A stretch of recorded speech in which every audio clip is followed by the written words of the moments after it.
సాధారణంగా మనం ఎప్పుడు ప్రార్థిస్తామండి దేవుణ్ణి?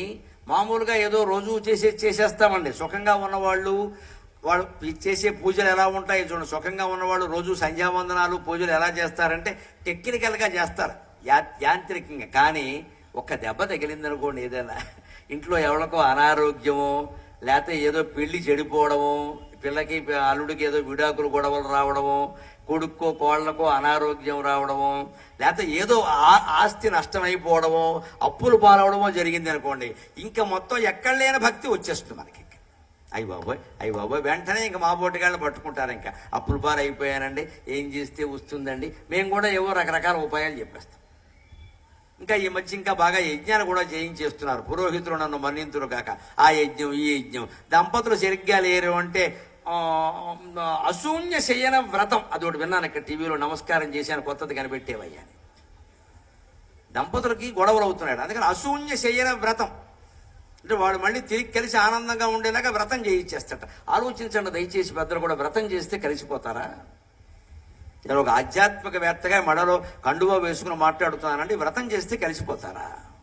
కొడుకుని కోడల్ని కూర్చోబెట్టి మాట్లాడద్దా? అసలు తేడాలు ఎక్కడొస్తున్నాయో తెలుసుకోవద్దా? అంతేగాని ఓ వ్రతం ఎవడో వస్తాడు, ఓ స్వామీజీయో గురువు గారు ఎవరో వస్తాడు, 1000 మంది దంపతుల చేత మేము చేయిస్తాం వ్రతం, ఒక్కోళ్ళు 10,000 కట్టమని అంటారు. ఆ తర్వాత స్వామీజీయే పెళ్లి చేసుకుంటాడు, దంపతులు అవుతారు, వారు అన్యోన్యంగా ఉంటారు. ఎందుకంటే 10 కోట్లు వచ్చే వారికి. మొత్తం 1000 × 10,000 లెక్కేసుకోండి. వీళ్ళేం కలవరు. పైగా వ్రతం చేశాక కూడా 10,000 ఇచ్చాక కూడా, వ్రతం చేశాక కూడా మా వాళ్ళు మామూలుగానే ఉన్నారు అంటే పూర్వజన్మ దోషం అమ్మా. మరి 10,000 పుచ్చుకోకుండా చెప్పొచ్చు కదా ఈ విషయాన్ని. చెప్పడం పెద్ద నాటకం. ఏమన్నా అంటే పూర్వజన్మ మనకి ఎది తెలియదు కాబట్టి. ఎందుకు వచ్చిందండి ఈ మాయలో పడ్డం అసలు? దానికి శంకరాచార్య చక్కని ఉపాయాన్ని ఈ స్తోత్రంలో చెబుతున్నారు. ఏమిటో తెలుసా? ఆపత్సుమగ్న స్మరణం త్వదీయం. అమ్మా, ఆపద వచ్చినప్పుడు మాత్రమే నిన్ను ప్రార్థిస్తాం, మాకు అంతకంటే చేత కాదు, ఏం చేసినా మంచిది అన్నాడు. దానికి లాజిక్ నేను చెప్పాను కదా, ఈయన మించిన లాయర్ లేడు, పెద్ద లాయర్ ఈయన. బాగా వాదిస్తాడు మన తరఫుని, దేవుడి తరఫున కాదు మన తరఫున వాదిస్తాడు.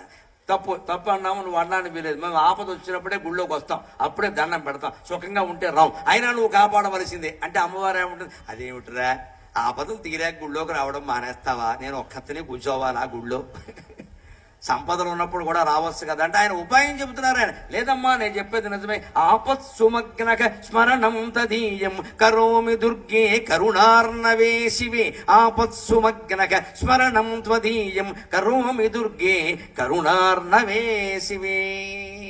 క్షుధాతృషార్తాక జననీం స్మరంతి, క్షుధాతృషార్తాక జననీం స్మరంతి. తచ్ఛాట్యమేవ మయి భాగధేయాగ, తచ్ఛాట్యమేవ మయి భావనీయం. నేను ఇలాగే చేస్తానమ్మా. ఆపత్సుమగ్నక స్మరణం త్వదీయం కరోమి దుర్గే కరుణార్ణవే శివే. కరుణకు సముద్రం లాంటి దానివి. సముద్రం అంత దయ దగ్గర పెట్టుకుని ఏం చేసుకుంటావు? ఎవరికైనా ఇవ్వాలా వద్దా? నీళ్లు ఎక్కువగా ఉంటే సముద్రం అంత నీళ్లు ఉంటే మనమే మునిగిపోతాం, ఎవరికైనా ఇవ్వాలి కదా.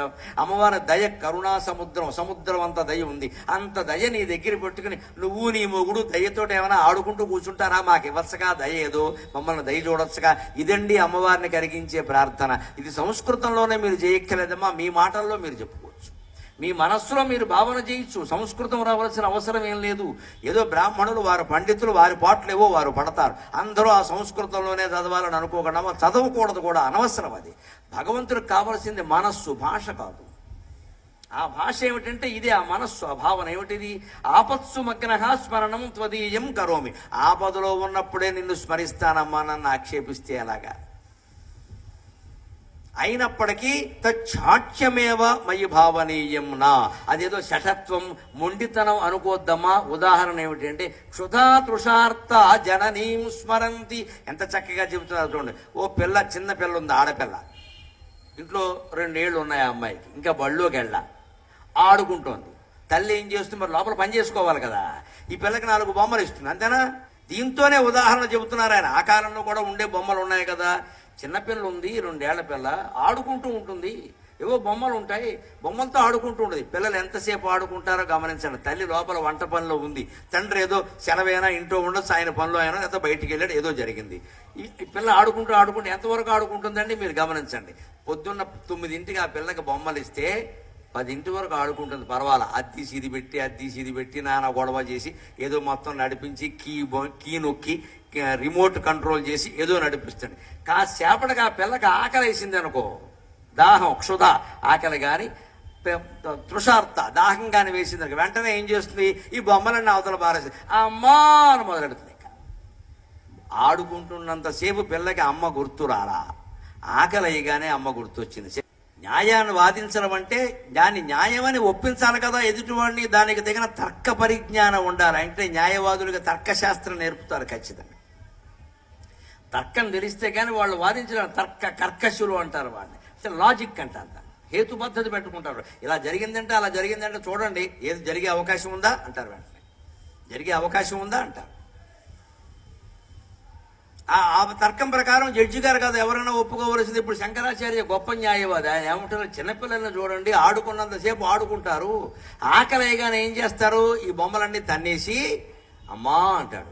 వెంటనే తల్లి వచ్చి నాన్న అన్న ఏమిటో పని లోబడి మర్చిపోయానరా, దానా అన్న పాలు ఇవ్వడము, అన్నం తినేవాడైతే అన్నం పెట్టడం, ఏదో ఒకటి చేస్తుంది. సరిగ్గా శంకరాచార్య ఎంత గొప్ప న్యాయవాది అంటే, ఆ పిల్లంతో నేను అంతేనమ్మా, ఆడుకుంటున్నంతసేపు పిల్లకి తల్లి గుర్తు రాలేదు కదా, ఆకలి వేస్తే గుర్తొచ్చింది కదా, సుఖాల్లో ఉన్నంతసేపు నాకు నువ్వు గుర్తు రాలేదమ్మా, కష్టం రాగానే గుర్తొచ్చావు, నన్ను ఏం చేయమంటావు అంటాడు ఆయన. ఇది ఆచార్య స్వామి వాదన.